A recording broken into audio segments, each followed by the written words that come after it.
ladies and gentlemen, first the good, rather the great news coming in from Perth. Team India has made the perfect possible start to the Border Gavaskar Trophy as it looks to make a hat-trick of series wins down under. Despite missing the services of full-time skipper Rohit Sharma and star batter Shubman Gill, India defeated Australia by 295 runs in the first test in Perth. A lot of the credit should go to this man you will see on your screen, stand-in skipper Jasprit Bumrah, who led from the front, adding 3 more wickets to his 5-wicket tally from the first innings, duly earning himself the man of the match. It is a performance from the front that has been so good that you may almost be forgotten in thinking that Bumrah is the permanent captain, and he's not. India's real captain has arrived today on the day of the team's victory. Rohit Sharma is back from paternity leave and he's already practicing in the nets. Now, I'm going to ask a very uncomfortable question, but I have to reflect it because that is what has been the refrain today across people, fans who have come out and given their views in person, in private, in public life as well in social media. Should it be now, should we make a switch at all to go back to Rohit Sharma as captain now that he's back? Or should this continue? As they say, don't rock the horse, don't topple an apple cart, don't fix something which is not wrong, and let Jasprit Bumrah stay on as captain. Yeah, I'll expand my questions as we discuss with my guests. I'm being joined by Atul Vasan, former cricketer, Ranjit Bajaj, cricket enthusiast and a founder of Minerva Cricket Academy, and Nikhil Sharma, sports commentator. Atul, let me start with you at this point.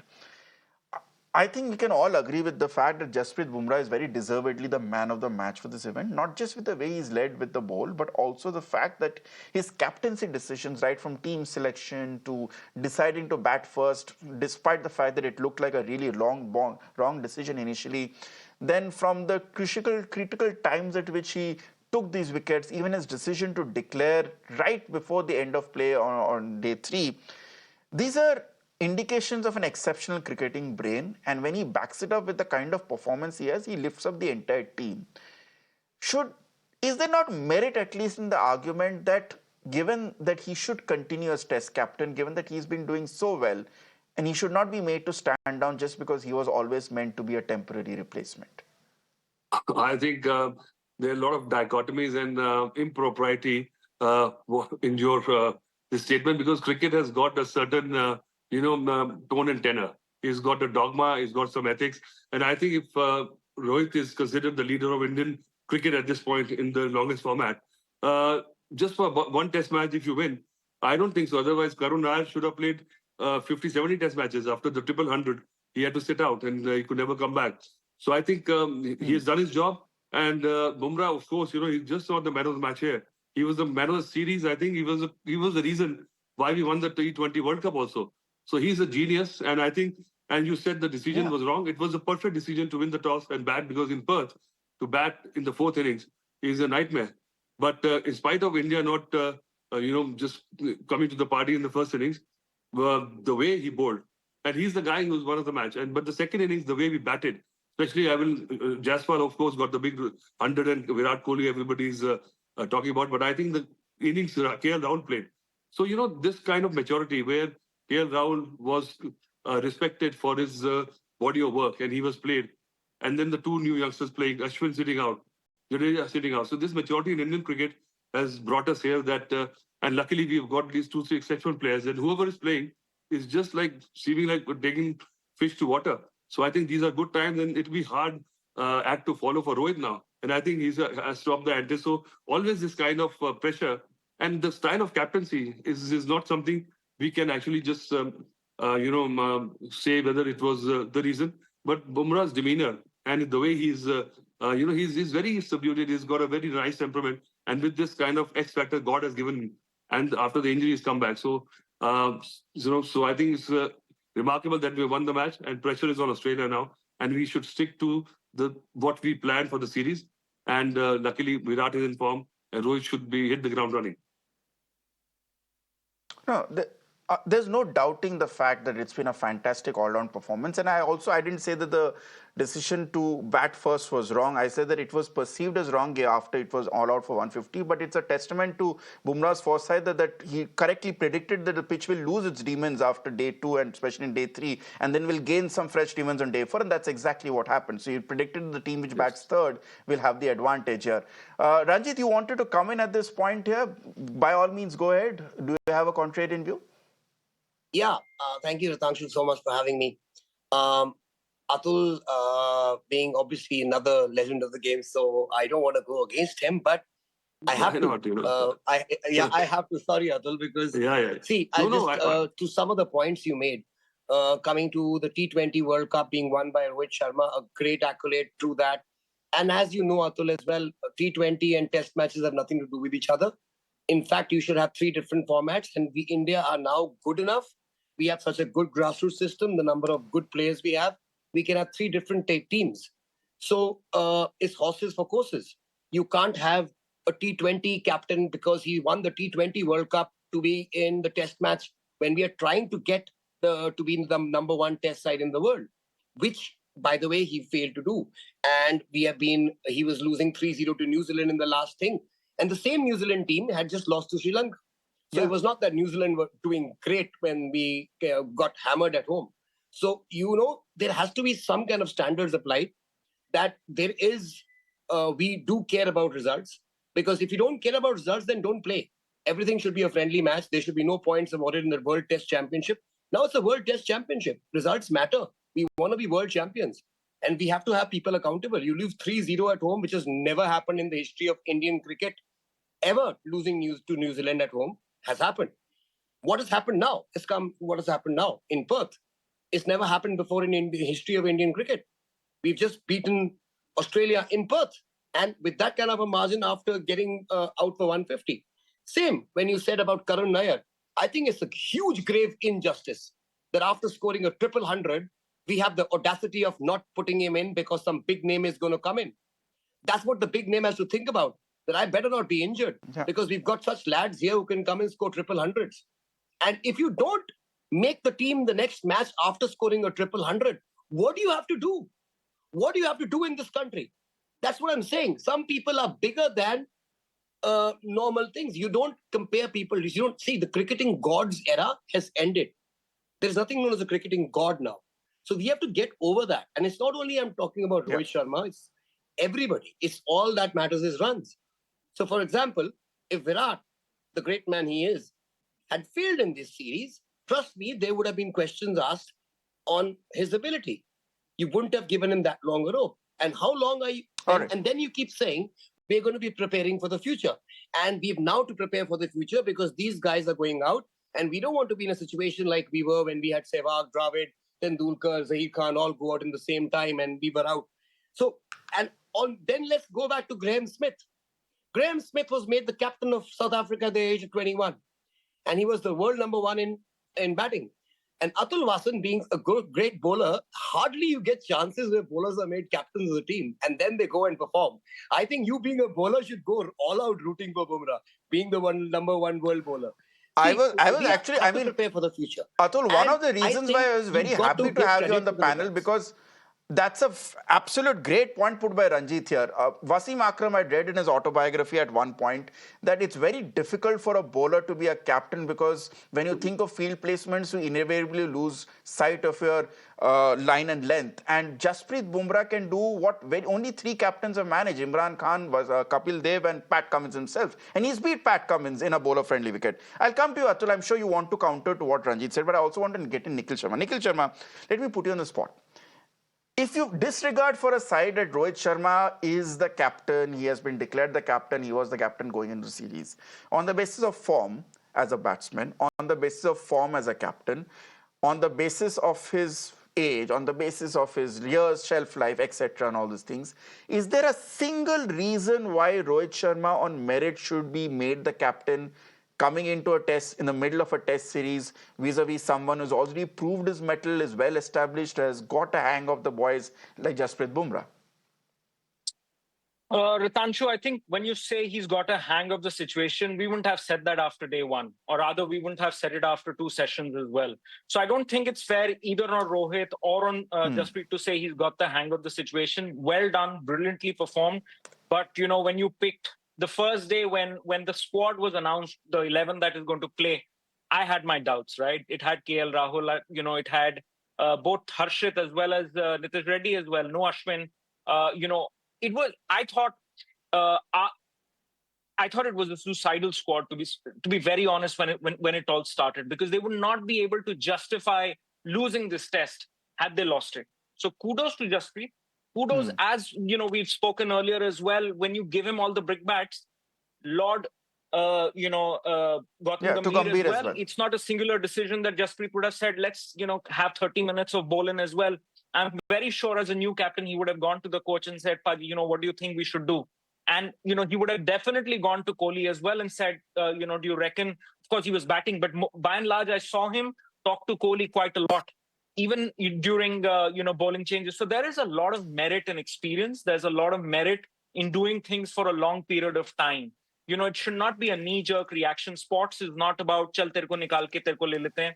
All of that is, it has to be calculated. Yes, of course, if there's a young boy who's coming through, Karun Nair, we spoke about at length, it was not that he didn't get any test match after scoring that triple ton, but he did not get that long rope possibly that somebody with a triple 100 deserved, or somebody, a lot of other boys have got under, the MSDs and the Virat Kohlis of the world on merit itself in terms of what, captaincy requires. I think Rohit Sharma has to come in and take over the mantle. Jasprit Bumrah for the longer course.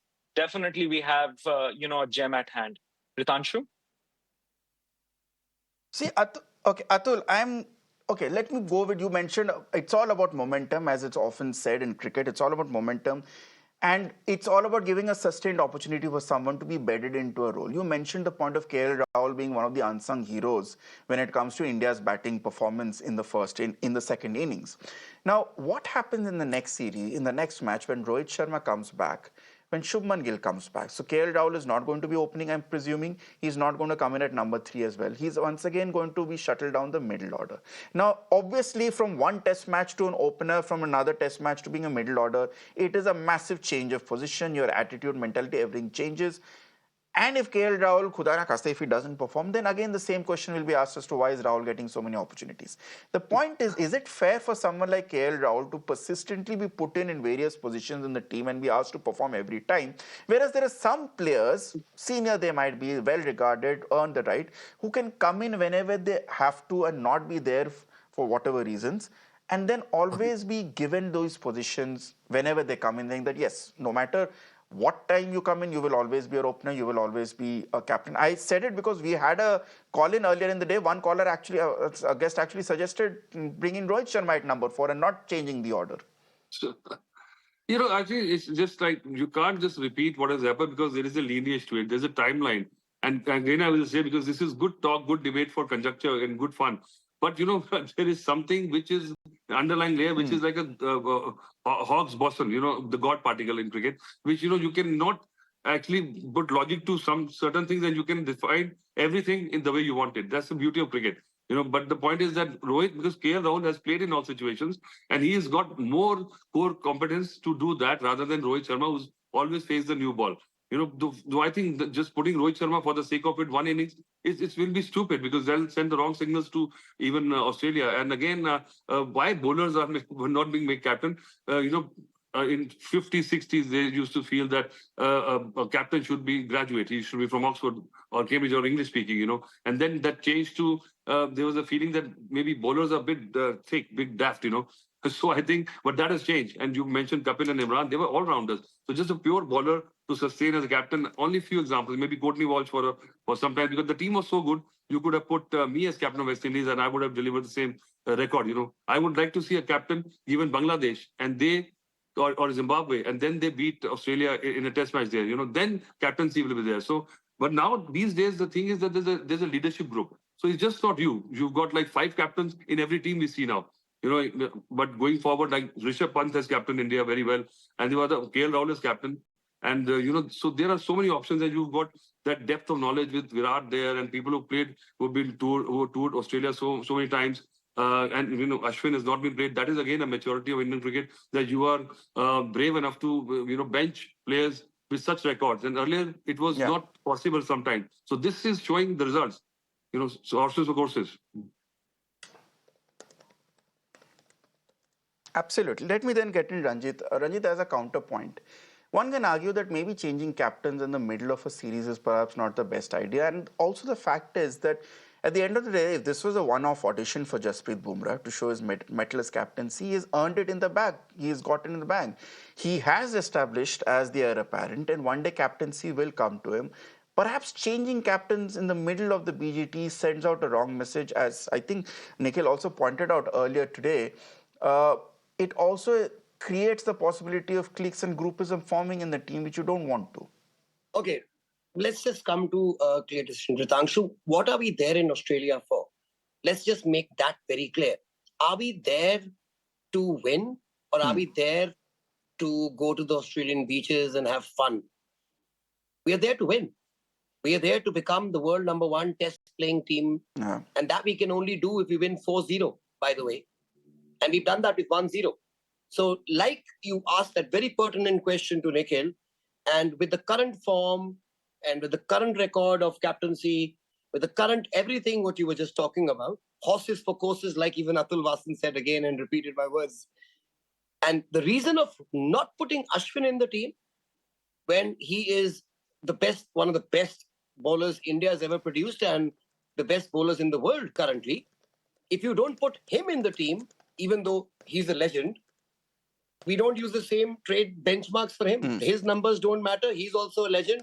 How can you drop somebody like an Ashwin there when you have Nathan Lyon? By the way, in this wicket in Perth, the highest wicket takers for people to know are not the Hazelwoods and the Pat Cummins. The highest wicket taker in Perth right now with 23 wickets before this test match started was Nathan Lyon. Okay, so if a spinner was doing well, for that matter, Ashwin should have played. But Jasprit Bumrah made that, and obviously his captaincy group made that decision that we've got to go with all fast bowlers. By the way, if this decision had backfired, it would be Jasprit Bumrah's head because the captain's head rolls. And he took it on himself and he said, kudos, I'm going to do it. Now, if you want to win the next test match, what do? How can you put KL Rahul, who's just scored 77, lower down the order, and bring in someone who's been scoring 0, 0, 0, 0, even in his home country on flat tracks, and expect him to do well? Now, I'm not doubting Rohit Sharma if it would have been Sachin Tendulkar instead of him. So I understand, when Atul sir says that, you've got this unwritten rule and you've got to be honoring these greats and the unwritten rules which don't defy logic. But that's all old stuff now, guys. This is not the new generation. It's like, we want to eat your children if you want to go and beat the Aussies. You have to play hard and you have to have your best side. And best side doesn't mean your past runs. Best side means your best 11 in form. Okay. Nikhil, I'll come to you for the last word. The argument being made at this point is that transition is going to happen anyway. If not today, tomorrow Jasprit Bumrah is going to take over. Then why not affect the transition today if it's inevitable? Are we again falling prey to the kind of hero mentality, hero worship, which has been a problem in Indian cricket for far too long?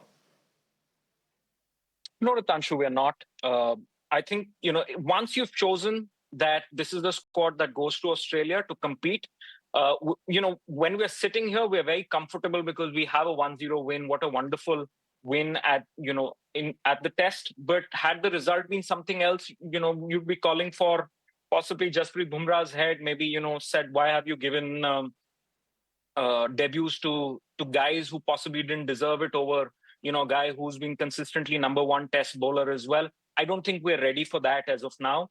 Rohit Sharma, maybe his recent form post the T20 hasn't been great, but, if it wasn't great for a long period of time, and, we've had Virat Kohli being said that he's had only about two test 100 in the last 3 years. So I don't think we're ready as yet. Also, guys like KL Rahul have so maybe it's a bit too early, and one would assume that obviously it is a bit too early, and one would assume obviously that it's too premature to celebrate at this point. All right. Nikhil Sharma, Atul Vasan and Ranjit, thank you so much for joining us on such an important debate that I got carried over and went over time. But thanks a lot for watching.